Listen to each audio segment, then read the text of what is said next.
দেখো বন্ধুরা, আমার গাছে কত ফুল হয়েছে। আজ বৃহস্পতিবার, তাই ফুল তুলে নিচ্ছি ঠাকুরকে পুজো দেওয়ার জন্য। একটা গাছে, ছোট্ট গাছে 4টে জবা ফুল হয়েছে। এই দেখো তুলে নিলাম। এই দেখো, এই গাছটা খুব বেশি বড় না, ছোট্ট গাছ। আর এই দেখো নয়নতারা তুলে নিচ্ছি বৃহস্পতিবারের জন্য। এই দেখো গাঁদা গাছে আমার প্রচুর গাঁদা হয়ে আছে। মা লক্ষ্মীর জন্য দুটো দুব্বো নেব। দুব্বো আছে দেখো টবে রেখেছি। কাঁটা গোলাপের মধ্যেই হয়ে আছে, তো গোলাপের খুব কাঁটা।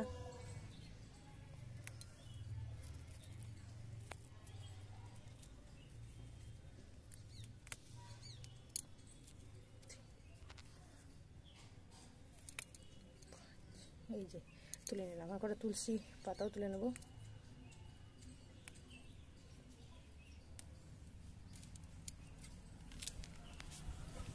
মেঘলা মেঘলা করছে আকাশটা।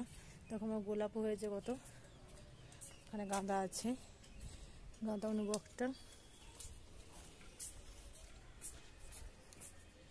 এই দেখো চারা লাগানো গাছতে কত ফুল হয়েছে। এটা আমার চারা করা। আর এই নয়নতারাটাই প্রচুর নয়নতারা হয়। এগুলো কটা তুলে নিই। এই যে, আর এই দেখো আমার করবী গাছে অজস্র ফুল ফুটে আছে।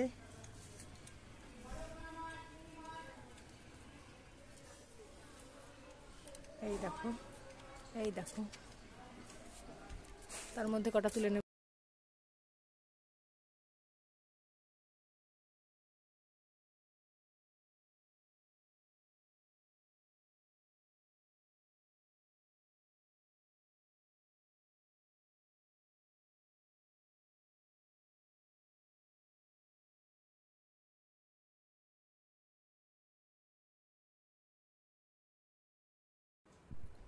হ্যাঁ দেখো, এই জন্যই তো আমার হনুমান আসছে। হনুমানে খাই বলে গাছ মাঝে মাঝে লাগাতে মনে হয় না। কিভাবে অত্যাচার করেছে দেখো আমার গাছের উপরে। ওই গাছে এদিক দিয়ে নেমে ওরা ছাদের মধ্যে সব গাছগুলোকে খায়। গাছের পাতা পর্যন্ত খেয়ে নেয়। ফুল ফল তো দূরের কথা, একটা পাতাও রাখে না।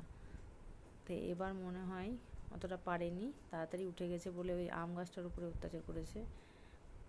আর এই কুল গাছটা দেখো কি করেছে। কুল গাছটা ডাল ভেঙে রেখেছে। দেখো কুল গাছটা ভেঙে দিয়েছে। কেমন ভেঙেছে, হনুমানের অত্যাচার করেছে। ভাগ্য ভালোই গাছগুলোকে শেষ করে দিল।